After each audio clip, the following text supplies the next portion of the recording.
নিশ্চিতভাৱে এইকাৰণেই জয়ী হ'ব। প্ৰথম কথা হৈছে বিজেপিৰ শাসনত দেশৰ ৰাইজ অতিষ্ঠ হৈছে। বিজেপিয়ে যিসমূহ প্ৰতিশ্ৰুতি দি চৰকাৰ গঠন কৰিছিল কেন্দ্ৰত আৰু ৰাজ্যত, সেই প্ৰতিশ্ৰুতি ৰক্ষা কৰিব পৰা নাই। মূল্যবৃদ্ধি আজি দেশৰ ৰাইজক জ্বলা-কলা খুৱাইছে। সেই মূল্যবৃদ্ধিৰ জ্বলা-কলা খাই কোনো ৰাইজে বিজেপিৰ পক্ষত ভোট নিদিয়ে। দ্বিতীয় কথা হ'ল যে যিকেইজন প্ৰাৰ্থী, ফণী তালুকদাৰ একেবাৰে সৰু বাচ্চাৰ পৰা আৰম্ভ কৰি বৃদ্ধলৈকে সকলোৱে জানে নাম্বাৰ 1 দালাল, এজন বিশ্বাসঘাতক। ইয়াত উপনিৰ্বাচন হ'ব লগাই নাছিল। ফণী তালুকদাৰ উপনিৰ্বাচন পাতি দেশৰ টকা পইচা খৰচ কৰিছে, দেশৰ ধন ব্যয় কৰিছে, এই অঞ্চলৰ মানুহৰ, এই সমষ্টিৰ মানুহৰ সময় অপব্যয় কৰিছে, এই সমষ্টিৰ মানুহক কষ্ট দিছে।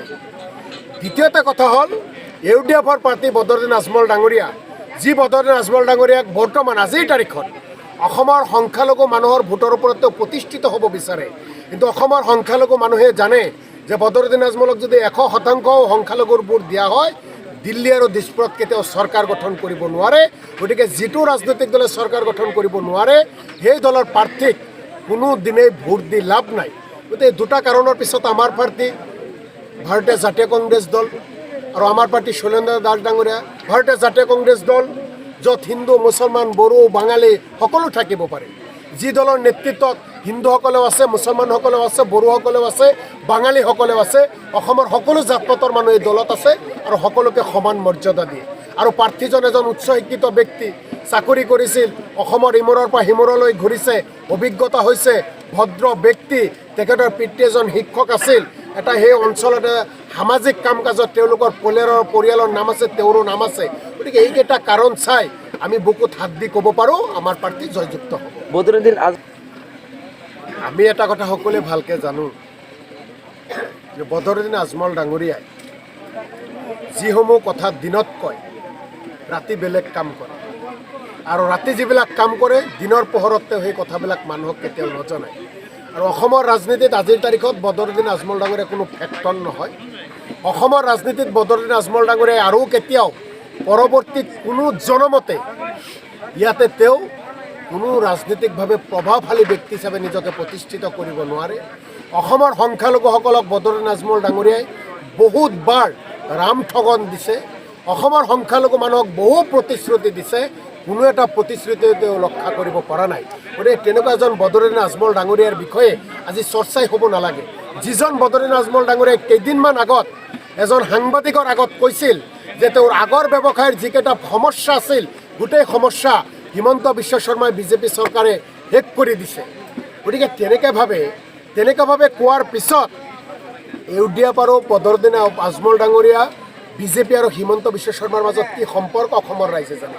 যিজন বদৰুদ্দিন আজমল ডাঙৰীয়াৰ ভাতৃ সিৰাজউদ্দিন আজমল ডাঙৰীয়াই বিজেপিৰ দলৰ মুখ্যমন্ত্ৰী, অসমৰ মুখ্যমন্ত্ৰী হিমন্ত বিশ্ব শৰ্মাক অসমৰ ভাৰতবৰ্ষৰ সৰ্বশ্ৰেষ্ঠ মুখ্যমন্ত্ৰী হিচাপে আখ্যা দিব পাৰে। আৰু যি মুখ্যমন্ত্ৰীয়ে আজিৰ তাৰিখত জাত পাতৰ নামত ৰাজনীতি কৰে, যি মুখ্যমন্ত্ৰীয়ে মিয়া মুছলমানৰ ভোট নালাগে বুলি কয়, তেনেকুৱা মুখ্যমন্ত্ৰীক সৰ্বশ্ৰেষ্ঠ আখ্যা দিয়া এই UDF দলক অসমৰ ৰাইজে আৰু কেতিয়াও বিশ্বাসত নলয়, সংখ্যালঘুসকলে বিশ্বাসত নলয়। কাৰণ যি সংখ্যালঘুৰ কোনোবা এজন ব্যক্তিৰ মৃতদেহৰ ওপৰত এই বিজেপি চৰকাৰ থাকোঁতে কোনোবাই নাচি বাগি আছিল আৰু সেই চৰকাৰকে সৰ্বশ্ৰেষ্ঠ মুখ্যমন্ত্ৰী আখ্যা দিয়া UDF দলক কেনেকৈ কি কাৰণত বিশ্বাসত ল'ব, সেয়া আপোনালোকে সকলোকে জানক, শুনক।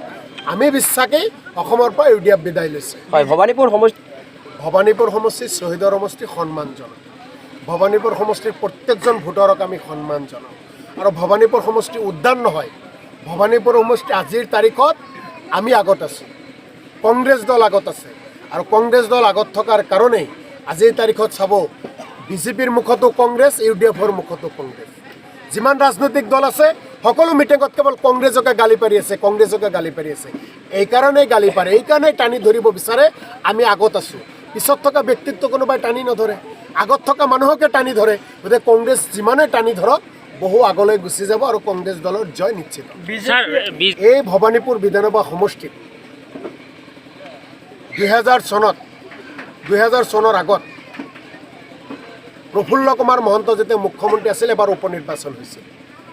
আমি আপোনালোকে সকলোৱে সৰু, কিন্তু যিসকল বয়োজ্যেষ্ঠ ব্যক্তি আছিল তেওঁলোকক ঘৰত গৈ সুধিব, আপোনালোকৰ মাতা আপোনালোকৰ পিতৃ মাতৃসকলক সুধিব, বয়োজ্যেষ্ঠ ব্যক্তিসকলক সুধিব যে সেই সময়ৰ উপনিৰ্বাচনত কিমানজন মন্ত্ৰী আৰু মুখ্যমন্ত্ৰী কিমানবাৰ সমষ্টিলৈ আহিছে। শুনিলে জানিব যে মুখ্যমন্ত্ৰী অহা নাই আৰু মন্ত্ৰীসকলেও বেছি অহা নাছিল। কিন্তু এইবাৰ কিয় মুখ্যমন্ত্ৰী আৰু মন্ত্ৰীসকল বেছি বেছি আহিব লাগিছে?